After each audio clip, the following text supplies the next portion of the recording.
নমস্কার বন্ধুরা, কেমন আছেন আপনারা সবাই?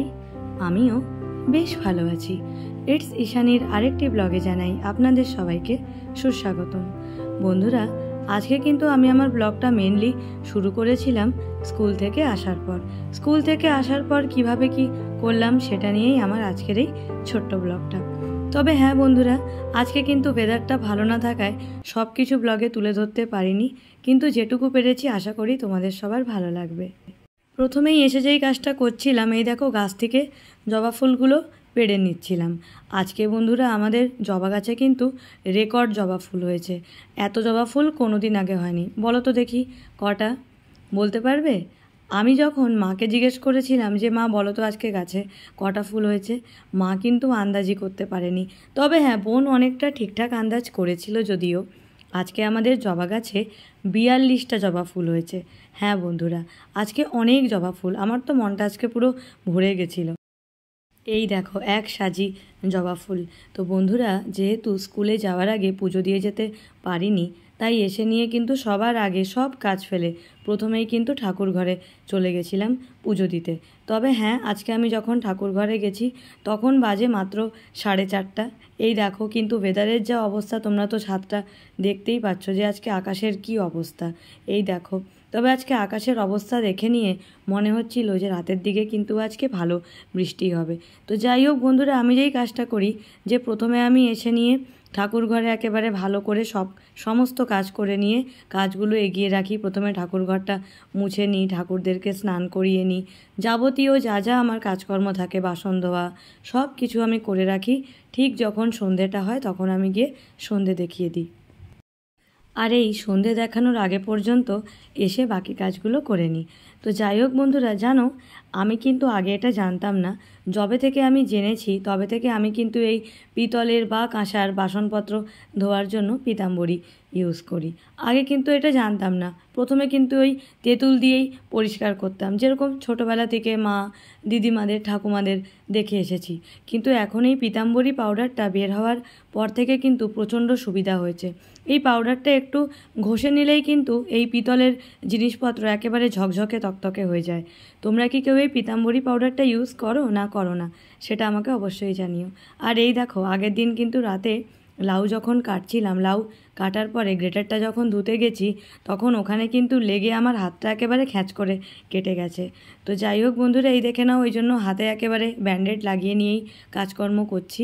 আর এই যে তোমরা তামার ঘরটা দেখছো, এই দেখো পিতাম্বরী দিয়ে মাজার পরে ঘরটার কিন্তু একেবারে রঙটা চেঞ্জ হয়ে গেছে। যেটা অরিজিনাল রঙ তামার, একেবারে কিন্তু সেই রঙটা এসে গেছে। এই পাউডারটা থাকায় কিন্তু সত্যি প্রচণ্ড সুবিধা হয় এই পিতলের বা কাঁসার জিনিসপত্রগুলো ধুয়ে নিতে। তো যাই হোক বন্ধুরা, আজকে এসে নিয়ে প্রথমেই আমি এই কাজটা করছিলাম, কারণ এই স্কুল থেকে এসে স্নান টান করে নিয়ে আরেকবার, যদিও যাওয়ার আগেও স্নান করে যাই, এসে নিয়ে আরেকবার করি। তো যাই হোক, এই যখন আমার পুজো দেওয়াটা হয়ে যায় মনে হয় যেন বিশাল বড় একটা কাজ হয়ে গেল। তারপর কিন্তু বাকি কাজগুলো আস্তে আস্তে করি। তবে জানো তো বন্ধুরা, আগে কিন্তু আমি সবসময় পুজো দিয়েই বেরাতাম। এমনকি এখনও যে কখনও পুজো না দিয়ে বেরিয়ে যাই এরকম না, কখনো কখনো এরকম হয়ে যায়, তখন আবার আমি বিকেলবেলা এসে একেবারে পুজো দিয়ে দিই। তবে ইদানিং বন্ধুরা কোমরে ব্যথা আর পায়ে ব্যথাটা একটু বেড়েছে, মানে স্লিপ ডিস্কের ব্যথা আর সাথে সাইটিকা পেনটা। তোমাদের যদি কারো সাইটিকা পেন থেকে থাকে, তোমরা নিশ্চয়ই জানবে যে এই সাইটিকা পেন হলে কি রকম ব্যথাটা হয়। মানে আমাদের নর্মাল পায়ে ব্যথা থেকে এই ব্যথাটা যে আরও কতটা প্রখর হতে পারে, কতখানি প্রচণ্ড হতে পারে, এটা যাদের আছে তারা অবশ্যই জানে। তো এই জন্য একটু রয়ে সয়ে কাজ করতে হয়, কারণ এখন একা আছি বাড়িতে।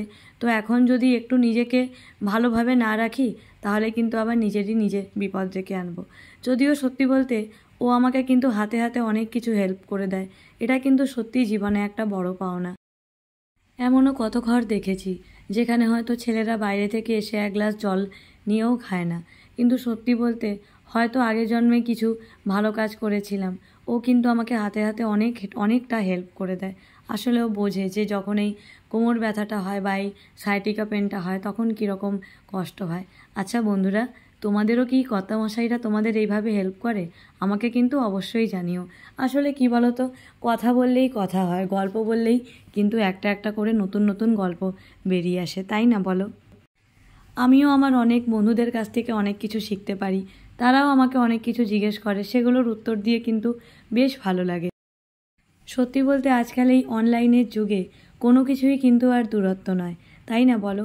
আমরা হয়তো পৃথিবীর এক প্রান্তে বসে অন্য প্রান্তের কোনো মানুষের সঙ্গে এমনভাবে কথা বলছি, এমনভাবে তার বাড়ির সব খবর জানতে পারছি যেন সে আমাদের এমন কোনো এক নিকটাত্মীয় বা সে আমাদের খুব প্রাণের কাছের কোনো বন্ধু, তাই না বলো? সত্যি আমার খুব ভালো লাগে যখনই আমি কোনো দিদিভাইয়ের বা কোনো বোনের বা কোনো বন্ধুর এরকম ব্লগ দেখি বা অন্য যে কোনো চ্যানেল। সত্যি বলতে খুব ভালো লাগে। মেয়েরা যখন নিজেরা কিছু করতে চায়, মেয়েরা যখন স্বাবলম্বী হতে চায়, সেটার থেকে কিন্তু ভালো আর সেটার থেকে গর্বের আর কিছু হতে পারে না। এই যে মাঝে মাঝে দেখতে পাই এক একটা পোস্ট যে মেয়েদের নিজের কোনো ঘর হয় না।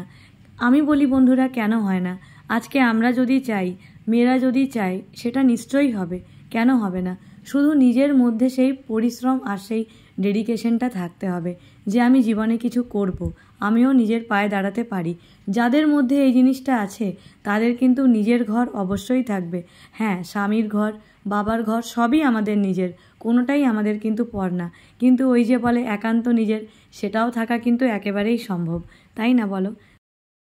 এবার এই দেখো, এবারে ওখানে ঠাকুর ঘরের সমস্ত কাজ হয়ে গেছে, আর নিচে এসে যেটুকু টুকটাক কাছাকাছি ছিল, সকালে অল্প কিছু কাছাকাছি করে গেছিলাম, কারণ ওই যে যেহেতু দুজনের মধ্যে কেউ বাড়িতে থাকি না, তাই সকালে কিন্তু বেশি কাছাকাছি করতে পারি না। কারণ সকালে বেশি কাছাকাছি করলে যদি আমরা ওটাকে মেলে দিয়ে চলে যাই, তাহলে মনে একটা ভয় লেগে থাকে যে কখন ঝড় বৃষ্টি আসবে, কি হবে না হবে। সেই জন্য কিন্তু আমি সকালে একেবারে হালকা হালকা জামাকাপড় কাচি, বাকি যা থাকে সেটা আমি স্কুল থেকে এসে নিয়ে কিন্তু কাছাকাছি করি। মানে বন্ধুরা, স্কুলে যাওয়ার আগে কিন্তু ওই ওর টিফিন, আমার টিফিন, দুপুরের রান্নাবান্না সবটা কিন্তু একেবারে 9:30টার মধ্যে করে নিতে হয়। তারপর কিন্তু বাকি টুকটাক কাজ করে একেবারে রেডি হয়ে যেতে হয়। তাই সকালে কিন্তু কোনো বাড়তি কাজের সময় থাকে না। তাই আমি যেটা করি, সন্ধ্যাবেলায় আমি কিন্তু একেবারে ঘর দুয়ার সব কিছু গুছিয়ে রাখি, যাতে সকালে আমার ওই এক্সট্রা কাজটা না থাকে। শুধু সকালে উঠে রান্নাবান্নাটা করি, টিফিনটা করি। আর এই দেখো, এই যে তোমরা আমাদের এই বক্স উইন্ডোর জায়গাটা দেখছো, এটা কিন্তু সারাদিন ওই পাখিরা একেবারে নোংরা করে রাখে। সকালে এখানে কিন্তু পাখিদের জন্য একটু চাল রেখে যাই। তো যাই হোক, পাখিরা সারাদিন এখানে আসে, জল টল খায়, চাল টাল খায়, আর তারপর এখানটা নোংরা করে দিয়ে চলে যায়। তো যাই হোক, ওই জন্য প্রথমে রোজ এসে এই জায়গাটাকে একটু সার্ফের জল দিয়ে ভালো করে পরিষ্কার করে নিই। আর এই যে যেই কাজটা তারও আগে করি, সেটা হচ্ছে প্রথমে এসে নিয়েই কিন্তু এই আমাদের বাইরে যেই কুকুর ছানাগুলো আছে তাদের জন্য আগে একটু খাবারটা আমি করে নিই প্রত্যেক দিন এসে নিয়ে। এই দেখো, এখানে কিন্তু ওদের জন্য গাজর, আলু, কুমড়ো এবং 2খানা ডিম সেদ্ধ সব দিয়ে একেবারে খাবারটা তৈরি করে নিয়েছি। এটা ওদেরকে সন্ধ্যাবেলায় দিয়ে দেব। এটা কিন্তু আমাদের রোজকার রুটিন। আর এবার এই যে ভাবলাম যে স্কুল থেকে এসে এখন আর কিন্তু ভাত খেতে ইচ্ছা করে না, মাঝে মাঝে খাই যদি কোনো দিন ইচ্ছা করে, কিন্তু আজকে ভাবলাম যে একটু ম্যাগি করি। তবে হ্যাঁ, সেদ্ধ ম্যাগি না, একটু অন্যভাবে পেঁয়াজ, লঙ্কা, ডিম, আর হ্যাঁ, আমি কিন্তু একটু চাউমিন বা ম্যাগিতে বাদাম ভেজে দিই। এটা আমার কিন্তু খেতে বেশ লাগে। তো যাই হোক, কর্তামশাইও অফিস থেকে আসার টাইমটা হয়ে গেছিলো, তাই ভাবলাম একেবারে একটু ম্যাগি করে নিই, বিকালবেলা একেবারে টিফিনটাও হয়ে যাবে। তো ওই জন্য এখানে কিন্তু ম্যাগিটা বসিয়ে দিলাম। আর ভাবলাম যে একেবারে আজকে রাতেই ভাত করব, রাতেই আজকে একেবারে ভাত দিয়ে খাবো। কারণ এমনি সময় আমরা রাতে কিন্তু রুটি খাই, কিন্তু আজকে ইচ্ছা হলো যে আজকে রাতে ভাত খাই। তো যাই হোক, এই দেখো এখানে কিন্তু পেঁয়াজ, লঙ্কা সমস্ত কিছু কাটা হয়ে গেছে ম্যাগির জন্য। আর এই হাত নিয়ে যে রান্না করতে কি প্রবলেম হচ্ছে কি বলবো, একটু আধটু কিন্তু আঁচ লাগলেই হাতটা একেবারে জ্বালা করে উঠছে। তবে হ্যাঁ বন্ধুরা, এই সমস্ত কাজ তো হতেই থাকে, মানে এই সমস্ত ঘটনা তো আমাদের সাথে হতেই থাকে। এগুলোকে কিন্তু একেবারে আমরা চট করে ওভারকাম করে যাই। বন্ধুরা জানো তো, ছোটোবেলায় যখন একটুও হাত কেটে যেত, সেই একেবারে কিন্তু কেটে কেটে সারা বাড়ি মাথায় করে নিতাম। আর এখন এরকম কিন্তু কেটে গেলেও সেটা নিয়ে কিন্তু 2 মিনিট ভাবারও কোনো টাইম থাকে না। তবে সত্যি বলতে বন্ধুরা, মা যখন থাকে না তখন আমার কিন্তু খুব খারাপ লাগে। কারণ ওই যখন আমি ফিরে আসি স্কুল থেকে এসে নিয়ে যখন ওই ফাঁকা ঘরে ঢুকি না তালাটা খুলে, ওই সময়টা কিন্তু আমার ভীষণ খারাপ লাগে। কারণ যখন মা থাকে, বোধও থাকে, তখন যখন আমি আসি, বোধও এসে আমাকে আদর করে, আমার গায়ে একেবারে ঝাঁপিয়ে পড়ে, আমার সঙ্গে খেলা করে, বেশ আনন্দ লাগে। কিন্তু মা যখন থাকে না, তখন এইগুলো কিন্তু প্রচণ্ড খারাপ লাগে। তো যাই হোক, এই দেখো এবার এখানে একটা ডিম ভেজে নিচ্ছি, মানে একেবারে ভুর্জি করে নিচ্ছি ডিমের। এটাকে কিন্তু এরপর একেবারে ম্যাগির মধ্যে দিয়ে নেব।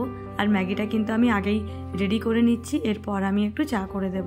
তো যাই হোক বন্ধুরা, এই দেখে নাও, এইভাবে আজকের আমাদের ম্যাগি চলছে। তবে হ্যাঁ, শীতকালে কিন্তু এর মধ্যে গাজর, বিনস, ফুলকপি, ক্যাপসিকাম, আরও হাতের কাছে যা যা থাকে, মটরশুঁটি, আলু, যাই হোক সব কিছু দিয়ে করি। স্কুল থেকে এসে তো তাই আজকে এরকম করে করলাম। কারণ সত্যি বলতে এরই মধ্যে কিন্তু অনেক কাজ হয়ে যায়। দেখো এখনও কিন্তু বাইরে আলো আছে, এখনও অন্ধকার হয়নি, এরই মধ্যে কিন্তু অলরেডি অনেক কাজ করে ফেলেছি। তো এবারে এই দেখো কর্তামশাই এসে গেছে, আর এই যে আমার এখানে কিন্তু ম্যাগিও একেবারে রেডি হয়ে গেছে। গরম গরম ম্যাগি কর্তা গিন্নি দুজনে মিলে এবারে খেয়ে নেব। সাথে খেয়ে নেবো 1 কাপ গ্রিন টি। বন্ধুরা, সেদিন কিন্তু আমাকে এক বন্ধু জিজ্ঞেস করেছিল যে আমার যেই স্লিপ ডিস্কের সমস্যা আছে সেটার জন্য আমি কোনো ওষুধ খাই কিনা বা আমি কোনো এক্সারসাইজ করি কিনা। সত্যি বলতে ওষুধ আমি এখন অবশ্যই খাচ্ছি, কিন্তু এক্সারসাইজটা কিন্তু ওরকমভাবে ডেলি বেসিসে করা হয় না। তবে হ্যাঁ, কেউ যদি এরকম কন্টিনিউ করতে পারে সেটা কিন্তু খুব ভালো। কারণ এই সমস্ত ক্ষেত্রে কিন্তু ওষুধের সঙ্গে সঙ্গে যদি আমরা একটু ডেলি এক্সারসাইজ করি সেটা কিন্তু বেশ ভালো হয়। তবে হ্যাঁ বন্ধুরা, যে কোনো এক্সারসাইজ কিন্তু এই সময় করা যাবে না। আমাকে যেরকম আমার ডাক্তার একটা চার্ট দিয়ে দিয়েছে, সেখানে যেরকম যা আছে আমি কিন্তু সেই অনুযায়ী এক্সারসাইজগুলো করি। তবে হ্যাঁ, এটা কিন্তু অন্যরকম এক্সারসাইজ, এটা কিন্তু অবশ্যই একটু গাইডেন্স নিয়ে করা উচিত, বিনা গাইডেন্সে কিন্তু না করাটাই ভালো। তো যাই হোক, এরপর এই দেখো দুধ চা করে নিচ্ছিলাম একেবারে। তো যাই হোক, এবার একেবারে চা আর টিফিন নিয়ে আমরা বসে পড়েছিলাম। আর এরপর কিন্তু একেবারে 1 ঘন্টার মতো রেস্ট করে নিয়েছিলাম, আর তারপর কিন্তু রাতের একেবারে প্রিপারেশন শুরু করে নিয়েছিলাম। কালকে রাতেই কিন্তু লাউটা একেবারে গ্রেট করে রেখেছিলাম। ভেবেছিলাম আজকে সকালে লাউ চিংড়িটা করব, কিন্তু কি আজকে আর সকালে করা হয়নি। কি করে করব বলো? লাউ চিংড়ি করার মতো আজকে সকালের আমার হাতে সময় ছিল না। ওই জন্য আজকে সকালে একটু ডাল ভাত আলু ভাজা খেয়ে আজকে স্কুলে চলে গেছিলাম। ভেবেছিলাম রাতের বেলা এসে করব। তো যাই হোক বন্ধুরা, আজকে রাতের বেলা কিন্তু করে নিয়েছিলাম একটু মুসুর ডাল, সঙ্গে ছিল আজকে ভাত, ডিম ভাজা আর লাউ চিংড়ি। কর্তামশাইকে বলেছিলাম সঙ্গে তোমাকে 2 পিস বেগুন ভেজে দিই, কিন্তু ও আবার লাউ চিংড়িটা আমি যেরকম করে করি সেটা থাকলে আর কিন্তু অন্য কিছু নিতেই চায় না। তো বললো আমার এতেই হয়ে যাবে। তো যাই হোক বন্ধুরা, এই দেখো এটা হচ্ছে আমাদের রাতের আজকে ডিনারের মেনু। সাথে একটু মেলা থেকে আচার কিনে এনেছিলাম, আমের টক মিষ্টি, সেটাও কিন্তু দিয়ে দিয়েছিলাম। এটা একেবারে অমৃত আমার কাছে। এরকম খাবার হলে কিন্তু আর সত্যি অন্য কিছু লাগে না। তো যাই হোক বন্ধুরা, এরপর এই দেখো রাতের বেলা আজকে কিন্তু প্রচণ্ড মুষলধারে বৃষ্টি হচ্ছে এখানে, আমাদের এখানে খড়গপুরে। তোমাদেরও ওখানে এরকম বৃষ্টি বাদল হচ্ছে কিনা আমাকে অবশ্যই জানিও। এই দেখে নাও আমাদের ছাদের ওই পাইপটা থেকে দেখে নাও কত জোরে জল পড়ছে, তার মানে ছাদে কিন্তু প্রচুর জল জমে গেছে, বোঝাই যাচ্ছে। যাই হোক বন্ধুরা, আজকে সকাল থেকে প্রচণ্ড গরম ছিল, এই বৃষ্টিটা হওয়ার সত্যিই প্রচণ্ড দরকারও ছিল। আর আজকের কিন্তু ব্লগটা আমি এখানেই শেষ করছি, আবার দেখা হবে নেক্সট ব্লগে। আর সবাই দেখতে থেকো কি আবার ইটস ঈশানী। টাটা।